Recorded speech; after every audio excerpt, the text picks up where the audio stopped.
Support for today's episode comes from We Vibe. They're having a masturbation May sale, all right? And as a Boonie Breakdown listener, you can use the code BOGO2022, that's BOGO 2022 on any 2 products, all right? Look, you don't have to choose. If you want a couples vibrator, a rabbit, a new bullet, or even a clitoral vibrator, you can pick your favorite too. Details on how to purchase can be found in the show notes and on theboonieBreakdown.com. Hey y'all, it's your girl Boonie, and you're listening to the Boonie Breakdown podcast, your source for all things responsible and ratchet. Cheerio. Welcome to episode 214 of the Boonie Breakdown podcast. I had to do that. It took a lot of effort to do that because I normally only have a British accent when I am drunk. Okay. My friends know this. It's hilarious. I don't know why I do it, but I do it. But this is a first for me. This is a great episode. I have my first international guest from across the pond. Cheerio. Scotty, please do not shun me for my terrible British accent. But this week, our guest is Shakira Scott, also known as Scotty Unfamous, and she describes herself as the inappropriately fancy London-based multi-award winning erotic romance author and your new favorite Sexfluencer. I told her she needed to trademark that because Sexfluencer is such a great term. This is an amazing episode. It is not full of rubbish. Yes, I'm going to do this as much as I'm talking. It is not wonky. It is actually quite cheeky. It's an amazing episode. It's smashing, rather. But we talk about how Scotty got into this space. We actually get into why Black women in particular and heterosexual women need to stop faking their orgasms. Look, the episode was so good that I didn't even get to the listener question that I had wanted to go through with Scotty, but you want to stick around for that conversation. And yes, I think there's one more time I'm doing a British accent in this episode. All right, so let's just hop right into pick of the week. My pick of the week this week are credit card offers. And not what I'm saying. I'm not trying to tell you to go out and sign up for new credit cards. What I'm saying is, if you already have a card, you have an Amex, you have a Chase card or something, they normally now, most credit cards give you an offer. So I just say, peruse through the offers that they're offering you as a card member to see if something that you were already going to purchase has an offer. For example, I like Cole Haan shoes. On my Amex, they were offering $40 off your next purchase of $120 or more. So I'm like, okay, that one pair of shoes now will only cost me $80, right? I'm not saying going to see what they have and then just buying stuff. Again, if this was something that you were purchasing or you were going to do anyway. Also on my Chase card, they offer me DoorDash Pass for free. Now, this might be a gift and a curse because I do not need to do any more Uber eating, door dashing. But right now, groceries are high too. Food is high. Like, you just might as well just, like, it balances out. So I got a year of DoorDash Pass for free because of being a Chase card holder. So again, if these are things that you were already going to purchase, it can't hurt you to save a little extra coin. If you like luxury goods, usually Amex will give you like sex or whatever. You know, you just got to go look through the offers and add them to your card. You never know. You can get some cash back on some of them. Some of them might be a free membership, but if you have the card, especially cards that have annual fees, you might as well take advantage of these offers to make sure that you're kind of getting your money's worth out of the card. All right. So that is my pick of the week. Go look at your credit card offers, but please do not sign up for any additional credit cards if you do not need it. If you're already in debt, we're not encouraging that here, but try to make the credit card work for you. Housekeeping. Housekeeping. Come back later, please. Housekeeping. Not now. We're here with housekeeping. We need to get into the feedback from episode 213, 1-800-PHONE SEX with Mistress Gina. There was a lot of discussion about this one, guys. I think so many of you were also kind of skeptical still. I feel like this was one of my more detailed conversations, how-to conversation with a sex worker and how you can make money. She also offers her own coaching skills, but I did get this note. Boonie, I enjoyed this conversation because you provided a different perspective. I appreciated the conversation and the questions about what are her plans moving forward. Was she planning to do this forever or parlaying this money into something else? It was nice to see that she's a woman with a plan. I also appreciated the conversation around her being a mother.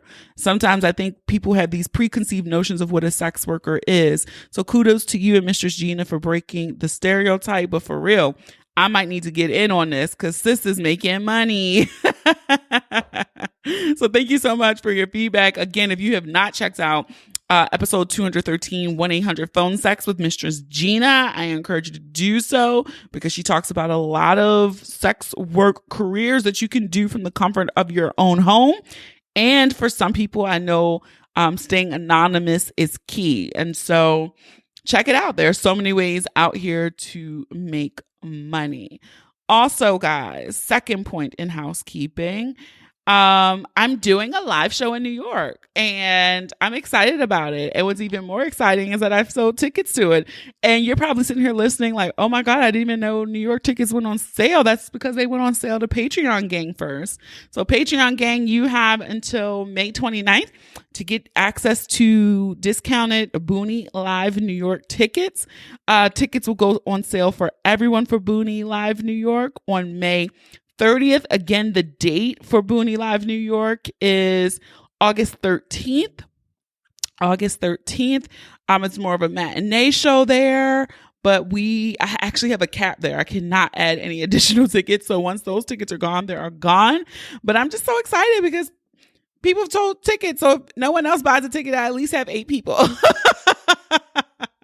But no, I can't wait to see everybody up in New York. That's going to be a good one. Again, tickets are open right now for Boonie Live Baltimore. That is Saturday, July 23rd. You can head on over to theboonieBreakdown.com/live to get those tickets.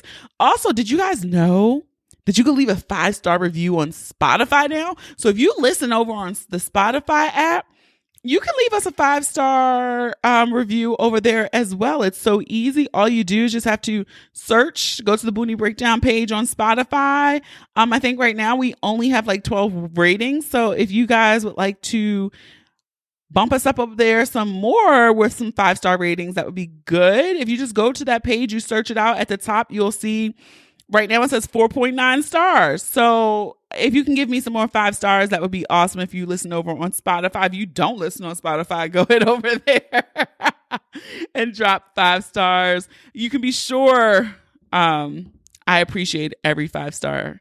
And if it's your first time listening, wait a minute, before we do this, there is some UK ratcheteers. The UK, okay, I see the downloads and I see the listens over there. So I'm excited to have a guest from across the pond, and hopefully all of my UK folks who already listen, you share this episode and you send it to a friend and you tell them they can follow us on Instagram and Facebook at The Boonie Breakdown. They can follow us on Twitter at Boonie Breakdown. They can follow us on TikTok at The Boonie Breakdown, right? If you just put Boonie Breakdown in any social media platform, you will find us, all right?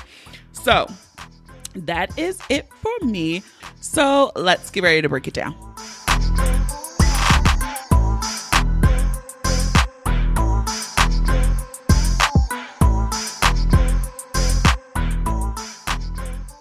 Hey guys, it's your girl Boonie, and I'm excited for this week's guest. I think this is my first international guest. I think so. So let's welcome Scotty Unfamous to the Boonie Breakdown. Welcome. Hi guys, how you all doing? I hope you're all well. I think you could tell by her accent where she's from, and I joke.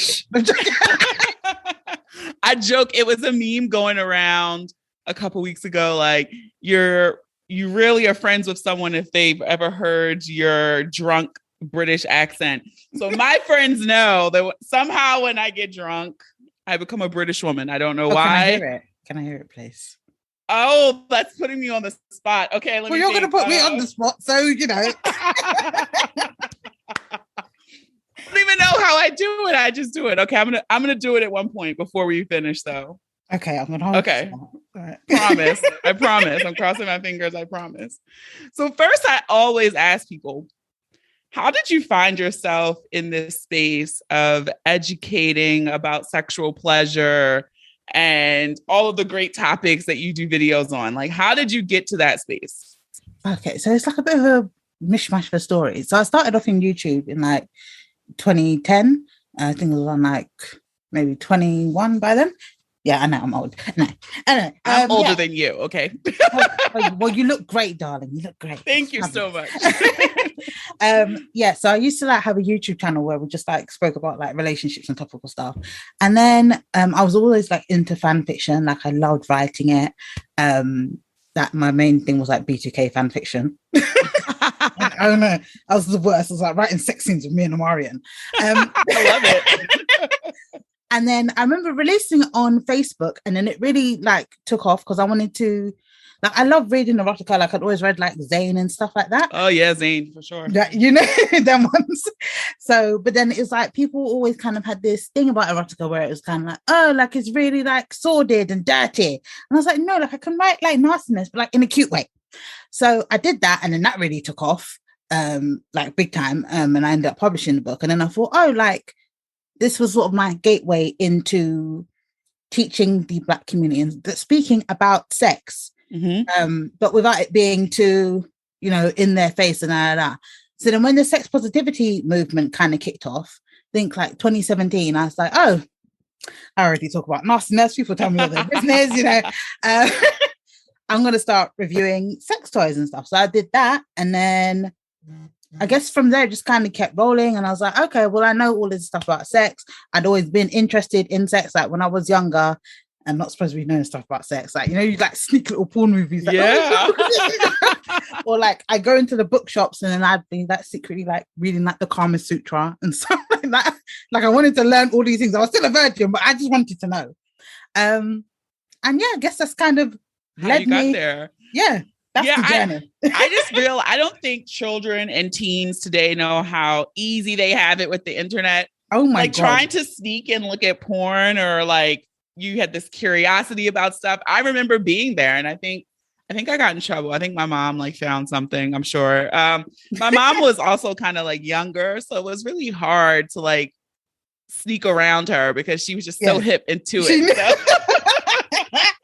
Just really hard to go around her. But kids today have it so easy. Like they carry these iPhones in their pockets and there's sex everywhere.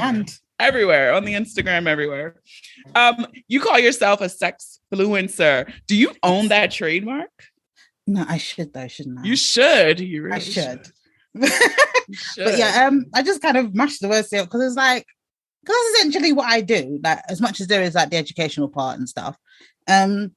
I'm an influencer that just happens to talk about sex and, you know, likes to encourage people to, as I say, live their best whole life, you know, do things that they maybe feel like they shouldn't do. But I'm just like, yes, go for it. Slut yourself out. Yes. I'm all for it. I feel like I'm with the podcast. Our whole tagline is the ratchet in me honors the ratchet in you. Ho my stay. Yes. And I feel like I am on a personal crusade to get Black women to own and take ownership of their own sexual pleasure. And when I think I saw Instagram like fed me one of your videos, and I was like, yeah. And then I went and I just like went down the whole rabbit hole, and I was like, oh, I'm sending an email right now. Follow, send an email.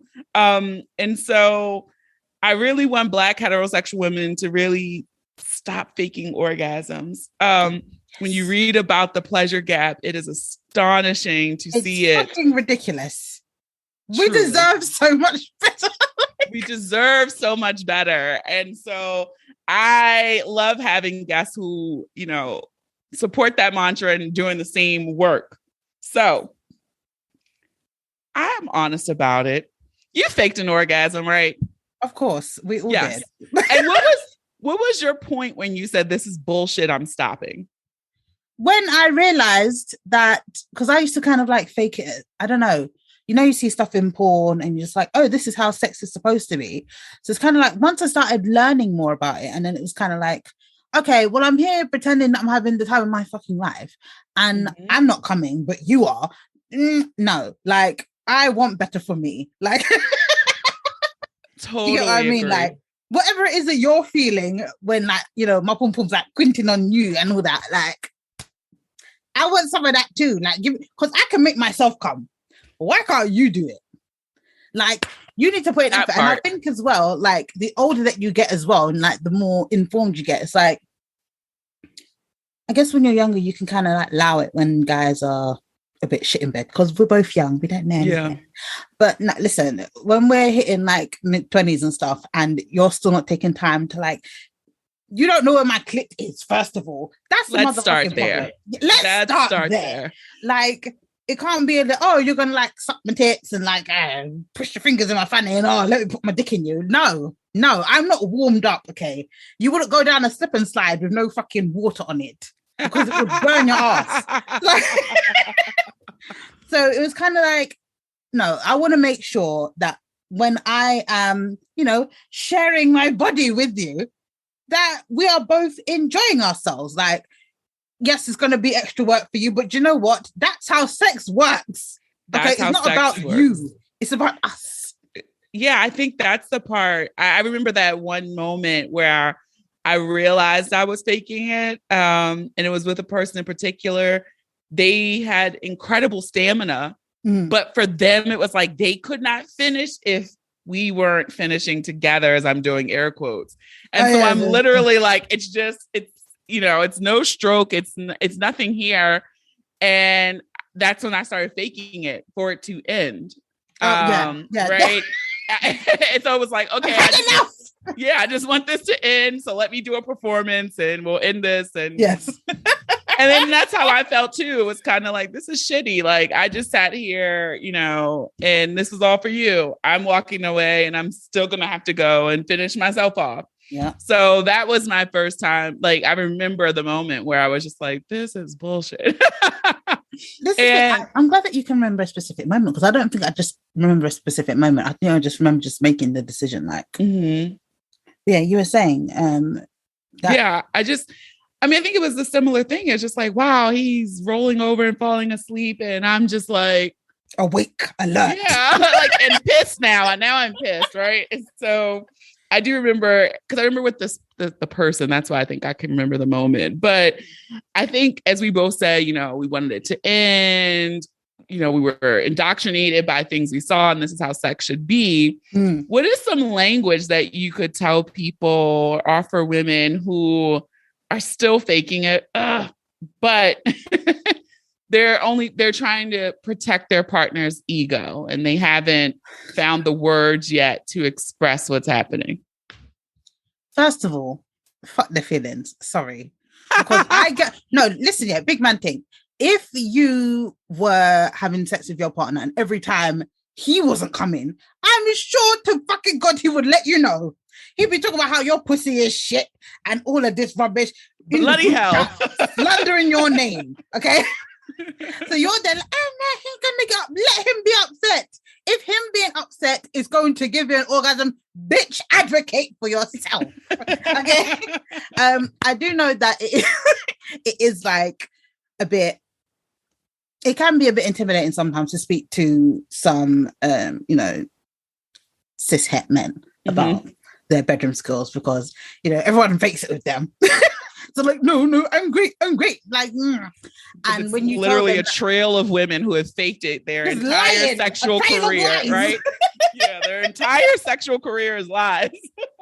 So then it's like, when you kind of pull them up, it's like they feel less than. So then instead of actually listening, a lot of them will kind of go into like attack mode or like defense mode, like, oh no, it's you, there's something. Because like, a lot of women will be like, they feel like something's wrong with them. So I think that the best way to kind of get your partner together, if they do have ego issues, is through compliments. Because here's the thing, men don't get complimented that much. So when they do, like, they think that it's like the best thing. So, a trick that I often like teaching like my workshops and stuff is to say to them, like, compliment them on the things that they've done right. after sex, have a conversation, be like, oh my God, I really loved it when you did this, like it was feeling that, like, can we do more of that? That was brilliant. All they're hearing is, I'm great. When I do this, I'm great. So they're going to do more of that. And then also, if you want to like slide some things in, like, oh, maybe next time we can try this or we can try that. Like, I know it's kind of like babying them, but if you want to like avoid the argument and the noise or whatever, that's one way to go about it. Me, I'm very direct. I didn't like that. Yeah.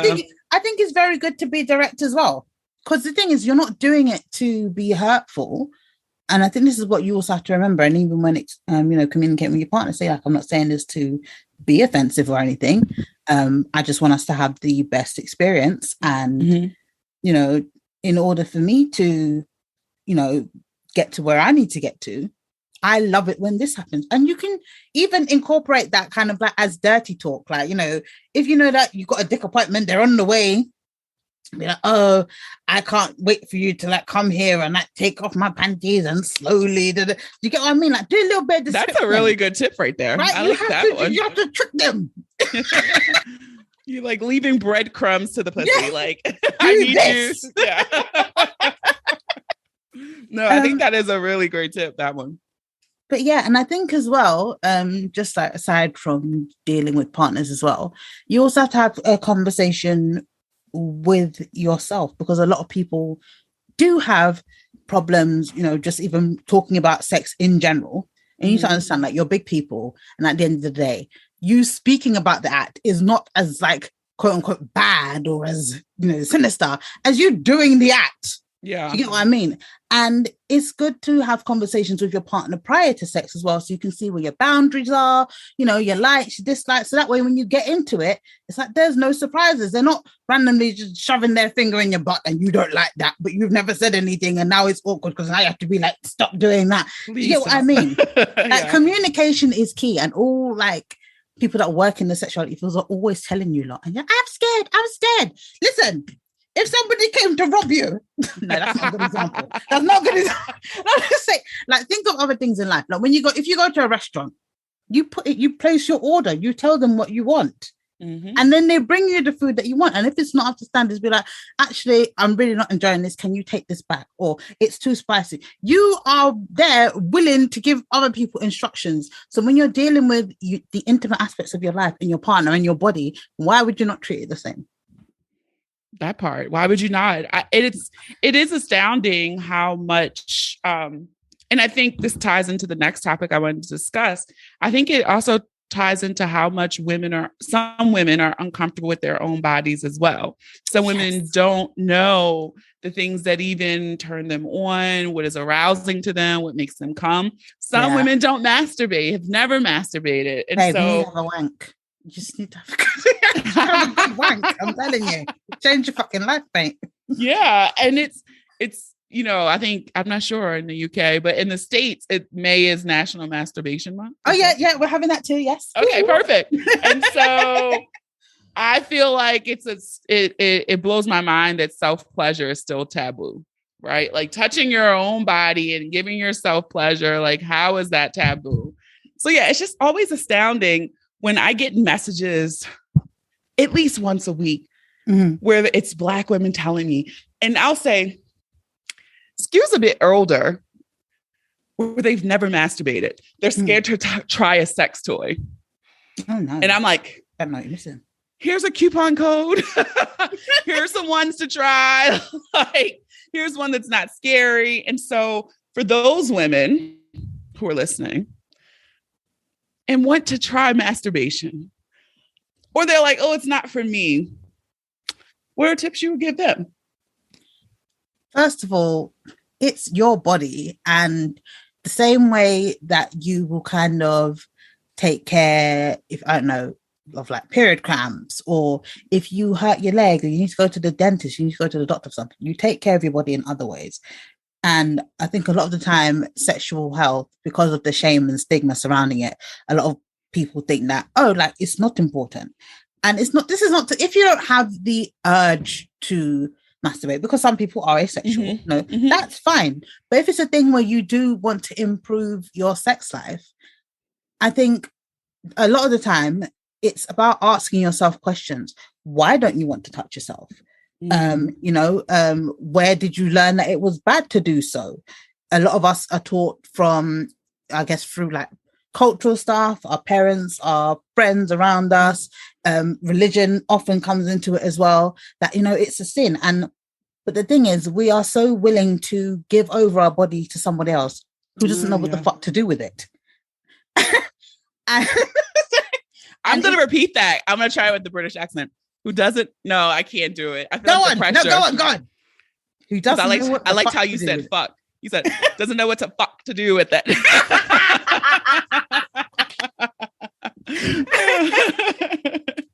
But yeah, because if you kind of think about it, right? The sexuality or our sexual pleasure is always attached to somebody else, and it's always kind of this kind of dutiful thing, I fucked my man, and then okay, but when was the last time you fucked yourself, babe? When's the last time you fucked? Because more time, as much as I love partnered sex, I'm all about it. Me too. But sometimes when you be giving yourself orgasms, they're even better. They're even better, and when you incorporate a sex, oh bitch, oh my god. I am with you 100%. And I'm somebody, because I've been vocal about, I don't like, let me say this. I prefer vibrators over dildos because I love partner sex so much. I just rather have a dick. Do you know what? Literally same. Yeah. So it's not that dildos are, trash. I just would rather have a dick in me. So give me a vibrator. That's something a man cannot do. So for me, or I can't do that to myself. So exactly. That's why I enjoy a vibrator over a dildo. And I feel like for a lot of people who are, sex toys are new, vibrators are, I guess they're less intimidating than an 8-inch plastic dildo, Yeah. Vibrators are so cute and small, some of them, depending on which type you get. They come in pretty colors. Yes. I think as well, when you're getting into vibrators, I mean, if you go onto my page and stuff, I have guides on the best toys to use if you're a beginner. Most of us will always kind of recommend everyone to start with a bullet. I don't know how much they sell them for over there, but over here you can get one for a tenner, and it's a tiny little thing, and it's obviously just shaped like a bullet, and you just put it on your clitoris, and it's got one simple easy button at the bottom, and you just click it and you just hold it there and you move it around and it will make you come. Or something that I prefer to recommend to people, wands, because I just think wands are better than bullets in general, and they are still kind of beginner friendly. I agree. You can get little mini wands, you can get big ones, you can get attachments to the wands. There are so many things you can do with a wand. I think it's important for you to have that connection with yourself. One, mainly for you as well, so you do know what you like. So then also, when you know what you like, you're able to take that information and you can bring it to your partners and be like, yeah, this is what I like. Because a lot of the time we go into sexual partnerships and we expect that our partner's just going to know what to do with our body. Babe, everybody's body is different. We all, if you think about your vulva, your poussoir, as I like to call it, it's it's basically your own sexual fingerprint. Nobody else has your coochie. Nobody. And nobody else has your body as well. So different erogenous zones are going to turn you on. So maybe if you want to get to know your body in a deeper way, aside from just, your poussoir, try getting some body oil and just massage yourself. Even when you're lotioning yourself in the morning before you go to work or whatever, feel what feels good to you. When you're touching your vulva, you don't have to, necessarily go in and start jabbing your fingers up there if you don't want to. Touch your labia. Just explore what feels good to you. There's no right or wrong way to do it. And also look at your fanny as well. Because enough women don't look at their fanny. You should know what your fanny looks like. It's yours. Yeah, take a little handheld mirror. Yeah, just open up and just, oh, there you are. Hello. Hello. Yeah, I think it's very important to get to know your body for your own sexual health, sexual wellness, and also it's great if you have headaches and shit, or even on your period when you have cramps, orgasms get rid of them. is really useful. It gives you loads of like serotonin, like the endorphins, the dopamine and all that. It's just going. You know, if you're stressed, it's great. Wonderful. Stress, it's so great. If you're in a mood and you don't want to be bothered by someone else and you just need a release, it's great. Sometimes for me, I just need to go to sleep, and I have no problems falling asleep. But sometimes I need to go to sleep instantly. So I'm like, all right, let me rub one out real quick. Right. Roll over and I'm lights out. So there's so many benefits to masturbation. Yeah. And I think as well, just the more you know yourself, the more your sexual confidence will grow. And it shouldn't be a thing that you're ashamed of, because it's your body and this is how your body works. Your body's meant to do these things. The clitoris has like over like 8,000 nerve endings. Yep. It's literally just designed for pleasure. So enjoy it, bitch. You don't want to, because I think as well, like, you know, you said you have like a lot of like older women that will message you and stuff. Like, I have older women that message me as well. And it's kind of like some of them, they get to a point and like, you know, I've been married for this long, or I've been in a relationship this long, or now I'm single and I've never had an orgasm. And part of the reason is because of that is because of the shame that they've taken on from other people, or, you know, these weird feelings that they have around, or this aversion to their own body, to their own pleasure, and everything just being about pleasing somebody else. The sooner you start to give yourself pleasure, the better, because then it just bleeds out into other aspects of your life. It does. Especially the sex.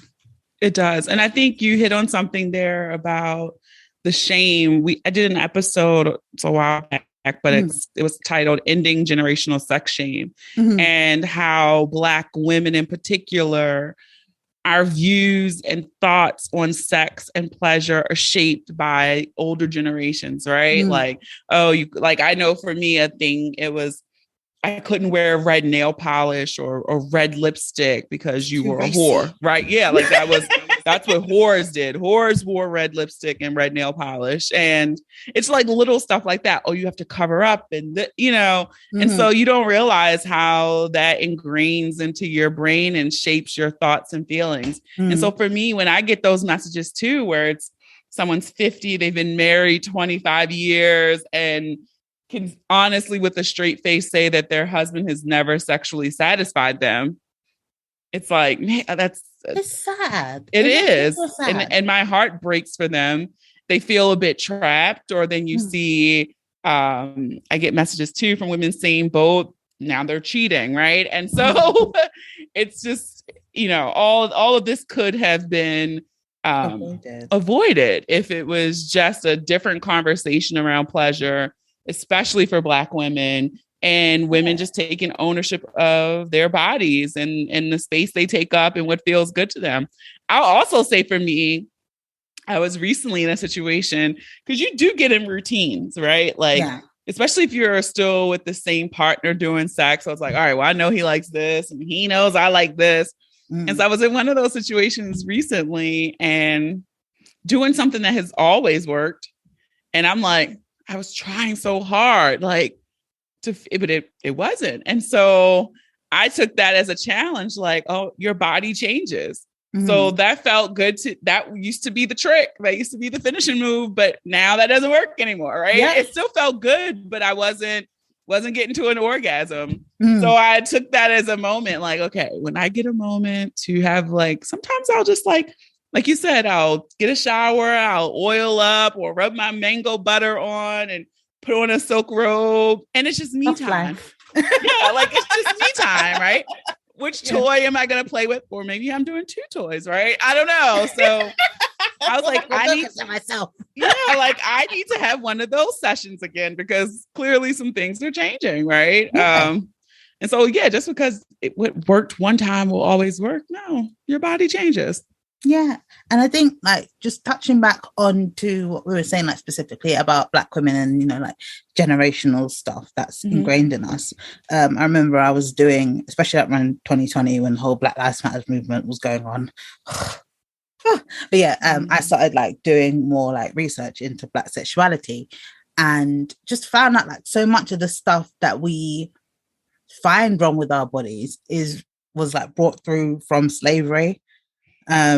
Obviously, like when they came over to West Africa, you know, the attire was different. It's hot over there, you know, titties was just out and they weren't like sexualized. It was just there. They used to have like priestesses that would like perform, I guess, like sexual stuff, but it was for like healing and energy. Like sex was something that we viewed as very sacred. And then when you had, you know, people from the West and the Middle East come over, you know, they had a very different sense of what being quote unquote civilized was.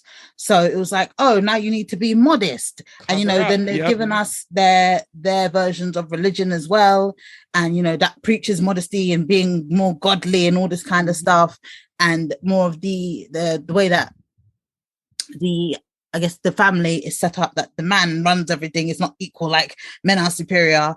Then, you know, you get, obviously now the transatlantic slave trade is going on, you're now a slave and stuff. And, you know, a lot of us got raped.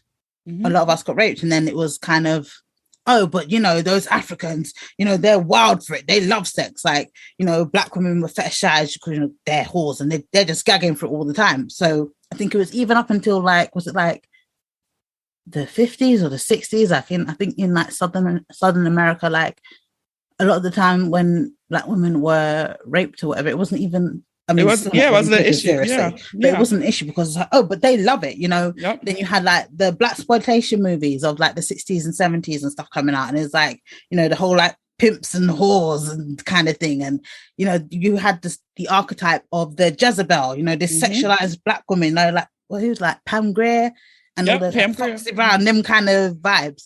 And then even if you look at the way that lighter skinned women are treated in the community as well, like a lot of them, when children, like biracial girls were made, they were immediately like sold off into prostitution. You get what I mean? It was like, oh, because they're like closest to white, this desirability. Even the way that black bodies are treated. A great example is like Sarah Bartman.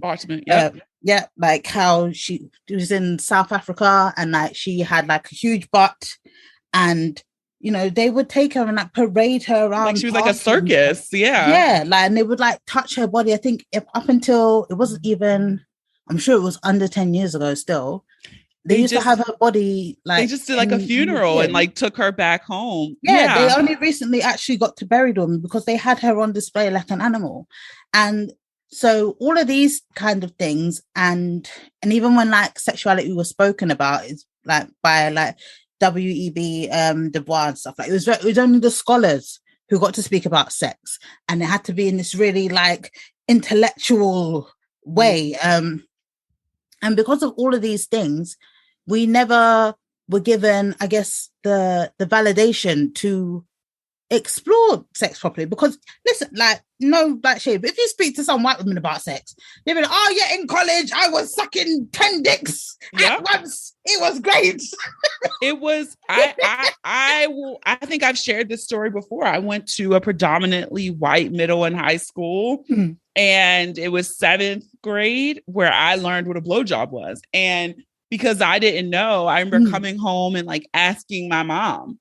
Thankfully, my mom is, again, like I said, she's skewed younger, but she's very progressive. She did not hide things from me. And so I remember her telling me what it was.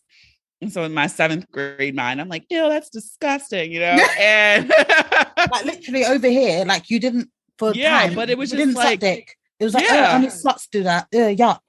But it was just like, even at that young age, the ability of their sexual freedom is way different, right? Yeah. I'm still being taught. I can't even paint my nails, or you use a tampon, you're a whore, and they're all here sucking dick, you know?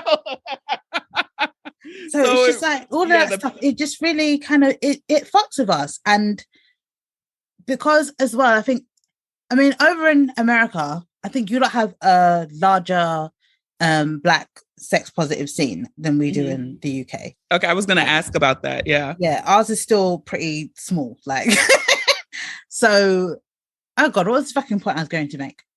Yeah, just the whole, just us even being able to have conversations about sex and having safe spaces is why, like, you even having this podcast is fucking brilliant, because so many of us need it. We like, do. because we don't get to talk about it. It's like, even sometimes like you think, oh, like you can talk to your friends, but then you have friends with the same kind of shut off mindset, and like nobody there is really talking about it because, oh, like, you know, that's not ladylike. We have this obsession with respectability politics in the Black community, and a lot of the time it shuts us off from learning so much more about our sex, and learning that sex isn't a bad thing. It's fucking nature, and everybody has sex. Everything has sex. Everything. Everyone thinks about it. Exactly. Because everyone wants to go on like they don't no, oh no, that's not for me, da, da, da, da. And like, you know, everyone's very, because I always say to, when I'm like having conversations about the Black sex community, it's like Black people are quite conservative, regardless of the music or the dancing, whatever. Very conservative. Very, very fucking conservative, you know. And it's like, but you don't understand that behind closed doors, everybody's doing madness.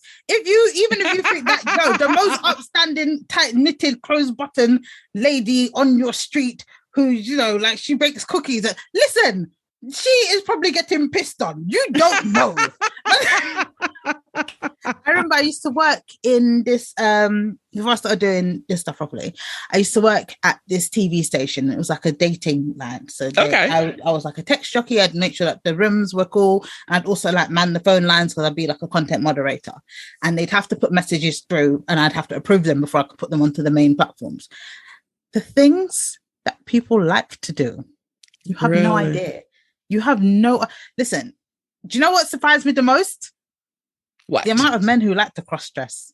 Men really like wearing women's clothes, like an abundance. Like half the messages interesting were about men. Like it even got to the point where like I'd be like, oh my god, like I really love your lipstick. They're like, oh yeah, it's Mac Ruby Woo. And like they're telling me where they get their stockings from. Like, I got these from Ann Summers. And listen, men love to cross-dress. That is eye-opening. Listen, people are into weird things. There was a guy who used to come on and say that he liked to fuck sheepskin coats. Really weird. There was a woman who would, what was she even talk? She'd like do her little sexy voice and like talk about her boobs, her areolas and things. Like, my point is, as much as you may think that everyone is so upstanding, and you know, especially if they're very conservative presenting, that you know they're like the most innocent. Listen, it's the most tightly wound people who are the filthiest. Yeah. But it's just behind closed doors. And the thing is, we shame people for these things, but it's because no one really wants to have these conversations openly. And if we did, there wouldn't be so much of this shit around it, especially in the Black community. Because listen, there are Black kink parties everywhere if you want to get into them. Look, I've been talking about that. Yeah. We've been talking about that this season, about the growing play party scene here and Black Kinkster movement here. Because for me, that is eye-opening, right? And so it's funny. I love talking. Like I had a woman on this season. Her name's Sahar Taylor, but she's pushing the non-monogamy movement. Mm-hmm. And she was talking about her sexual discovery. And she started at like 42 and having gangbangs and all of this stuff. Oh, wow. And I'm just like, wow, that's like, she's brilliant. Yeah. Openly talking about it. And it was just amazing to hear her story. But I'm following her now, you know, on Instagram, and I'm seeing like she's in, I think, Houston this weekend or last weekend it was like Black and Kinky. It was like some sex conference there. So it's definitely, like, as you say, it's moving more mainstream here. I still think it is a small community, but you're seeing it more and more where it's like, yeah, your neighbor is probably into some wild shit. And I think people are realizing, maybe I'm not as freaky as I thought. Maybe I am very vanilla, right? You know what? People be like, oh my God, boys be like, I ate pussy. I'm so freaky. No, you're not. No. Let me stick this up your butt and then we'll see. And the answer is probably, pegs? Right? They're going to be like, what? So before we wrap up, we are at the part with the breakdown. So I'm going to say one word. Okay. And you can say the first thing that comes to mind. It could be a sound, a phrase, whatever. Just whatever comes to mind. Oh God. All right. My mind is terrible for this guy. All right. First one. Black women. Sexy goddesses. Yes. And there's 2 words, but it works. Yeah. Orgasms. Yes. More, please. Anal play. Ouch. Masturbation. Yes, do more. Sorry, yes. The words, yes, that's my word. Vibrators. Buy them. This is funny because I read this on your website. The snooze button. 3 times. I'm like, we're kindred spirits. I have all of my alarms. It's like 7:10, 7:20. Okay. Yeah. Last one. Sex positive. More.